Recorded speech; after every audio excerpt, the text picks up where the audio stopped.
तो जय हिंद साथियों, आज की इस वीडियो में देखने वाले हैं आरपीएफ कांस्टेबल एग्जाम 2025 में जो एग्जाम हुआ ठीक ना, उसका पूरा निचोड़ लेकर आए हैं। जो भी क्वेश्चन पूछा गया ठीक ना, सबको लेकर आए हैं। तो इस वीडियो को शुरू से लेकर एंड तक जरूर देखिएगा। चैनल पर नए हैं तो चैनल को सब्सक्राइब कर लीजिएगा। अगर आगे आप एग्जाम देने वाले हैं आरपीएफ कांस्टेबल का, तो इस वीडियो को जरूर देख लीजिएगा ठीक ना। इससे आपका 7 से 8 प्रश्न देखने को मिलेगा ठीक ना। जिस जिस टॉपिक को फॉलो कर रहा है उस टॉपिक को भी देखते जाइएगा ठीक ना।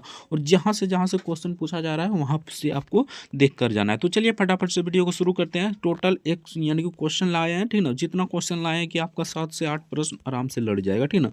ये 10 से 15 मिनट का वीडियो होगा, तो वीडियो को शुरू से लेकर एंड तक जरूर देखिएगा। तो चलिए फटाफट से वीडियो को शुरू करते हैं। अगर आप भी आरपीएफ कांस्टेबल का आगे एग्जाम देने वाले हैं तो ठीक ना। तो चलिए यहाँ पर क्वेश्चन देखिए, भारतीय संविधान के किस देश से राज्य के नीति निर्देशक सिद्धांत डीपीएसपी के विचार का उधार लिया गया था ठीक ना। तो कहाँ से लिया गया है, तो इसका करेक्ट आंसर क्या हो जाएगा, तो यहाँ पर देख लीजिए आयरलैंड के संविधान से लिया गया है ठीक ना। ये भाग कितना में है, 4 में है ठीक ना। अनुच्छेद 36 से 51 में इसका वर्णन है ठीक ना। ये सभी को याद रखना है ठीक ना। इससे आपका प्रश्न आगे शिफ्टों में पूछा जा सकता है ठीक ना। आगे देख लेते हैं। ये पूछा गया ठीक ना, जिस जो पूछा गया उसी टॉपिक को हम लेकर आए ठीक ना। तो ये देखिए, ये क्वेश्चन पूछा गया था। 2 नंबर क्वेश्चन देखिए, भारत ने किस देश से पंचवर्षीय योजना अपनाई ठीक ना। तो पंचवर्षीय योजना से 1 से 2 प्रश्न पूछा ही जाता है ठीक ना, और पूछा ही गया ठीक ना। पूर्व सोवियत संघ के संविधान से ली गई है, यानी कि देश में पंचवर्षीय योजना अपनाई गई है तो पूर्व सोवियत संघ इसके संविधान से ली गई है ठीक ना। और सोवियत संघ में साल 1928 में जोसेफ स्टेलिन ने पहली बार 25 वर्षीय योजना लागू की थी ठीक ना। ये भी आपको नोट करके रखना है ठीक ना। ये भी आपसे पूछ सकता है। आगे देख लेते हैं। और स्टार है, भारत ने आज़ादी के बाद साल 1951 में अपनी पहली पंचवर्षीय योजना की शुरुआत की थी ठीक ना। तो ये भी आपको याद रखना। आगे देख लेते हैं। आगे यहाँ पर क्वेश्चन नंबर यहाँ पर देख लीजिए 3 नंबर ठीक ना। साल 2011 के जनगणना से 2011 से जनगणना से भी आपका क्वेश्चन बन रहा है ठीक ना। तो जो 2011 की जनगणना को भी आपको देख लेना ठीक ना। साल 2011 की जनगणना के मुताबिक भारत में 0 से 6 साल के बच्चों की जनसंख्या प्रतिशत कितनी थी। तो ये जनसंख्या प्रतिशत कितनी थी, तो जनसंख्या प्रतिशत 16.45 करोड़ थी। यह देश की कुल आबादी 13.59% था ठीक ना। ये भी आपको नोट कर रखना है ठीक ना। ये आपसे पूछा गया है, बाकी ये आपको नोट कर रखना है ठीक ना। जनगणना 2011 के अंतिम आंकड़ों के अनुसार देश की जनसंख्या 120 यानी कि 1210.19 मिलियन है, जिसमें से 627.72 मिलियन 91% यानी कि 91.54% पुरुष और यानी कि इतना प्रतिशत यानी 48% महिलाएं हैं ठीक ना। इसको भी नोट कर रखना है ठीक ना। साक्षरता दर आपको पूछ सकता है। नेक्स्ट देखते हैं। 0 से 6 साल के बच्चों का लिंगानुपात 1909 था, यानी कि हर 1000 लड़कों में पर 1000 यानी कि 919 लड़कियां थी ठीक ना। ये भी आपको याद रखना है ठीक ना। पुरुष साक्षरता पूछे तो 1000 हो जाएगा, और लड़कियों की पूछे तो यहाँ पर हो जाएगा 919 ठीक ना। ये भी आपको नोट करके रखना है। ये 2011 की जनगणना से पूछा गया क्वेश्चन था ठीक ना। नेक्स्ट देखते हैं। नेक्स्ट यहाँ पर पूछा था, अकबरनामा किसने लिखा है, तो अबुल फजल ने लिखा है ठीक ना। अकबरनामा किसने लिखा है, तो अबुल फजल ने लिखा है। इसको भी याद रखना है ठीक ना। आगे देख लेते हैं। इससे फैक्ट यानी कि ये क्वेश्चन आपको पूछा गया था ठीक ना। ये क्वेश्चन आपसे पूछा गया था। इससे फैक्ट जितना भी रिलेटेड है ठीक ना, सबको करा रहे हैं ठीक ना। इसको अगर फैक्ट देख लीजिएगा तो 7 से 8 प्रश्न यहीं से बनने वाला है, तो अच्छे से कर जाइए ठीक ना। अकबरनामा को 3 खंडों में बांटा जाता है ठीक ना। ये 3 खंड, पहला खंड अकबर के पूर्वजों से जुड़ा है ठीक ना, और दूसरा खंड अकबर के शासन से जुड़ा है ठीक ना, और तीसरा खंड आइन ए अकबरी से जुड़ा है ठीक ना। इसको भी याद रखना है। नेक्स्ट देखते हैं। तो नेक्स्ट यहाँ पर अगला क्वेश्चन देखिए, 1857 की क्रांति से आपका 2 से 3 प्रश्न बन रहा है ठीक ना। तो 1857 की क्रांति से कुछ इस प्रकार क्वेश्चन बना था ठीक ना। नॉर्मली क्वेश्चन बना था। 1857 के विद्रोह में पराजित होने के बाद नाना साहब कहाँ पलायन कर गए, यानी कि कहाँ पर चले गए, तो सिंपल सा बात है। ये 1857 के विद्रोह के दौरान कानपुर जिसे कहते हैं में विद्रोह का नेतृत्व किसने किया था ठीक ना। तो यहाँ पर देख लीजिए ये भी क्वेश्चन आपसे बन सकता है, ठीक ना, ये कि ये दोनों क्वेश्चन बना था, ठीक ना। आगे देख लेते हैं इसका आंसर। यह कहा जाता है कि पेशवा नाना साहब 1857 के विद्रोह में पराजित होने के बाद अपनी आखिरी साल नेपाल में के जंगलों में बिताए, ठीक ना, यानी कि नेपाल के जंगलों में ये बिताए थे, ठीक ना, इसको भी नोट करके रखना है, ठीक ना। तो यही क्वेश्चन आपसे पूछा गया था। नेक्स्ट देखते हैं। तो नेक्स्ट यहाँ पर 1857 की क्रांति में बिहार से कितने नेतृत्व किया था, तो ये भी आपका क्वेश्चन पूछा गया था। तो बिहार से वीर कुंवर सिंह ने किया था, ठीक ना, जितना भी किया है, ठीक ना। जैसे कि आपको पूछ लेगा कि उत्तर प्रदेश से किसने किया, तो सभी को याद कर कर जाना है, ठीक ना।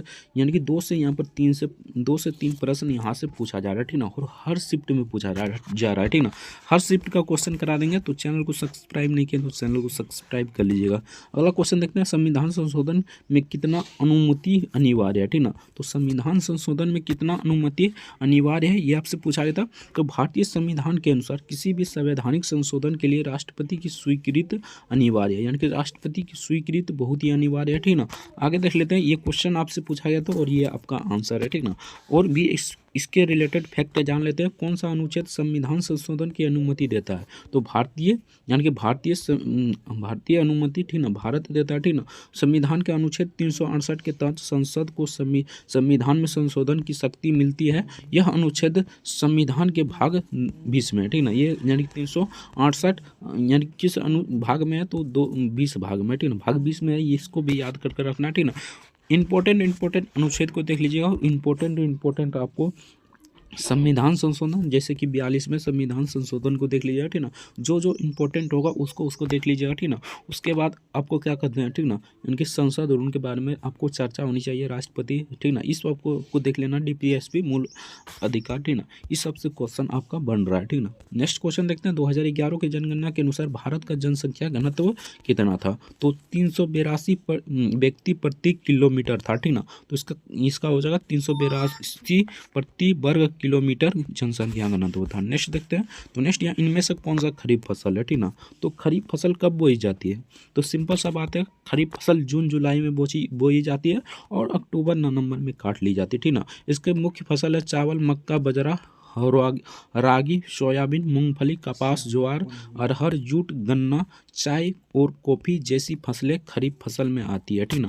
मानसून फसल भी कहा जाता है, इसे मानसून फसल भी कहा जाता है क्योंकि उसमें भारत में मानसून आता है, ठीक ना, आप सभी जानते होंगे, ठीक ना। और यहाँ पर पूछ ले रबी फसल, तो रबी फसल आपको बता दें कि अक्टूबर नवंबर में बोई जाती है, ठीक ना, और मार्च अप्रैल में काट ली जाती है, ठीक ना। इसकी मुख्य फसल हो जाएगा गेहूँ, ठीक ना, ये सब हो जाएगा चना अरुण, ठीक ना।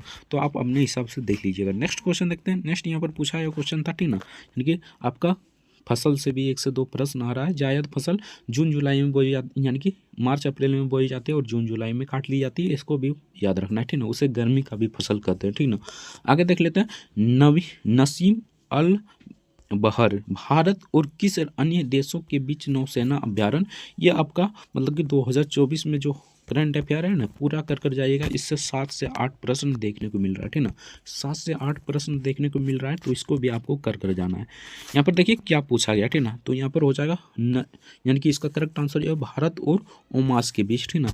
2024 में गोवा तट के पर आयोजित किया गया था, ठीक ना। 13वां संस्करण था, ठीक ना। इसका 13वां संस्करण था।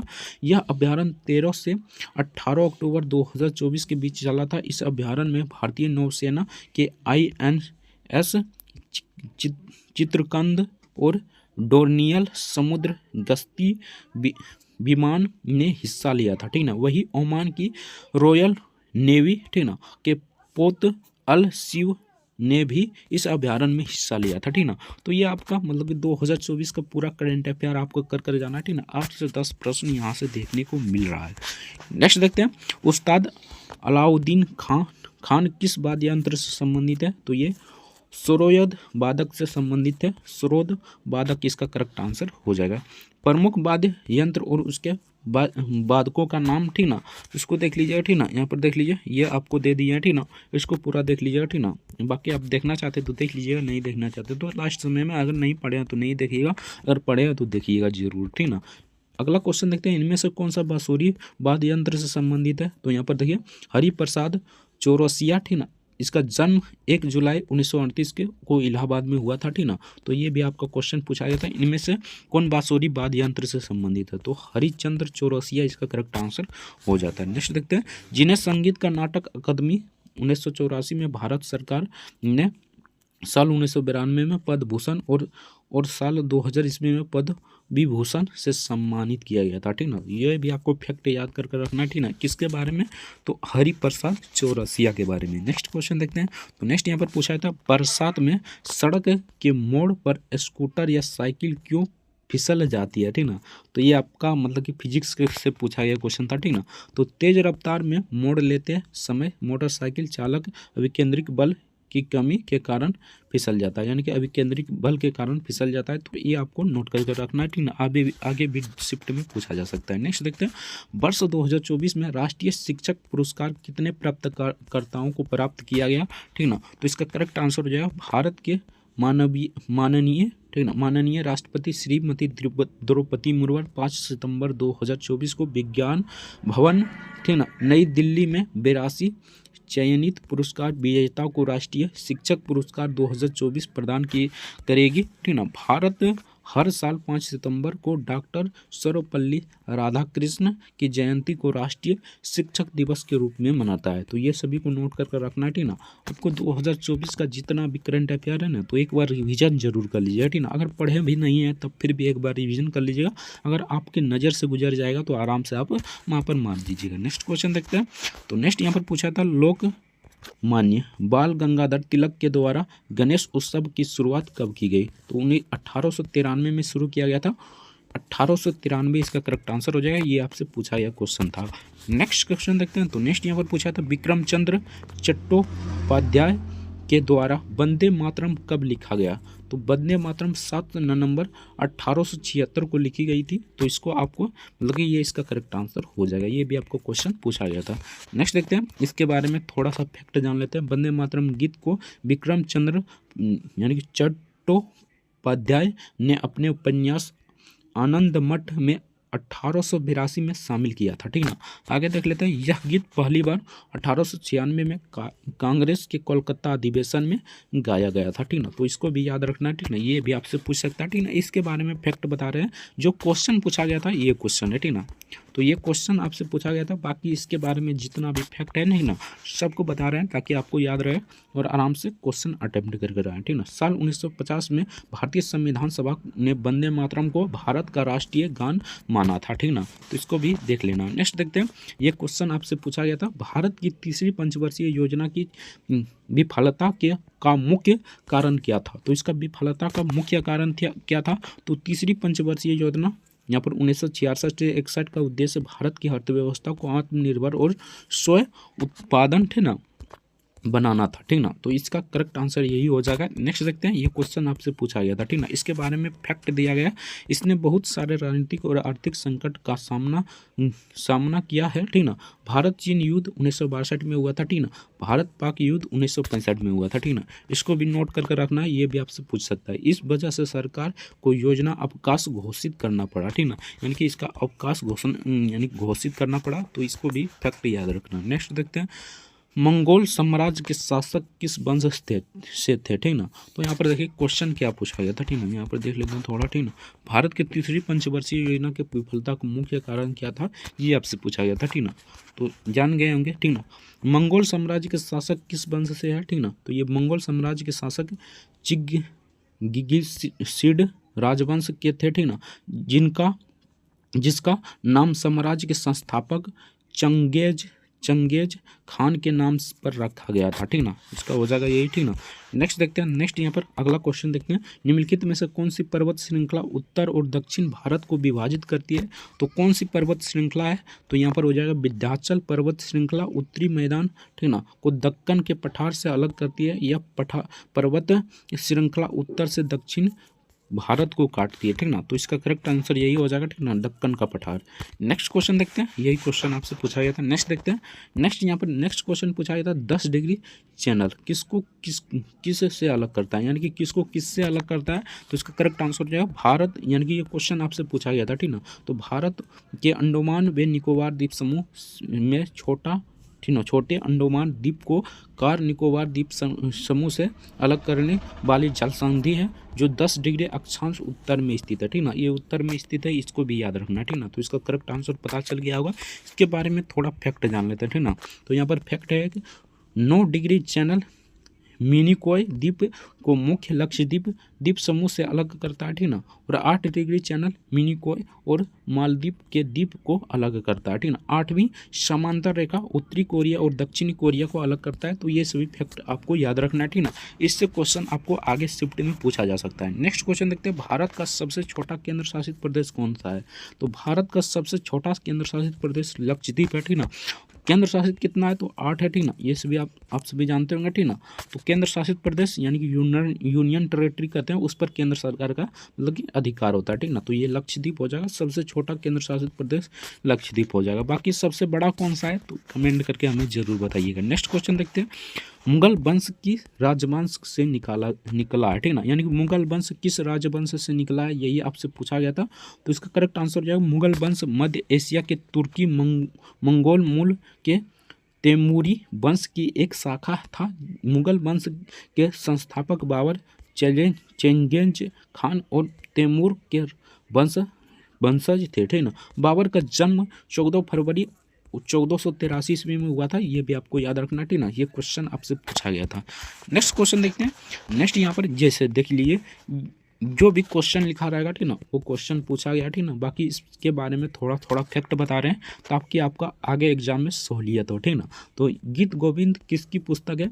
तो गीत गोविंद यहाँ पर 12वीं सदी के हिंदू कवि जयदेव की रचना है। यह संस्कृत में लिखी गई है। इनमें भगवान कृष्ण और राधा के प्रेम का वर्णन है। ठीक ना, गीत गोविंद किसकी पुस्तक है? तो यहाँ पर आपका करेक्ट आंसर हो जाएगा जयदेव की रचना है। ठीक ना, यह संस्कृत में लिखी गई है। इसमें भगवान कृष्ण और राधा के प्रेम का वर्णन है। ठीक ना, इसको भी याद रखना। ठीक ना, 12वीं सदी में लिखा गया था, हिंदू कवि जयदेव ने लिखा था।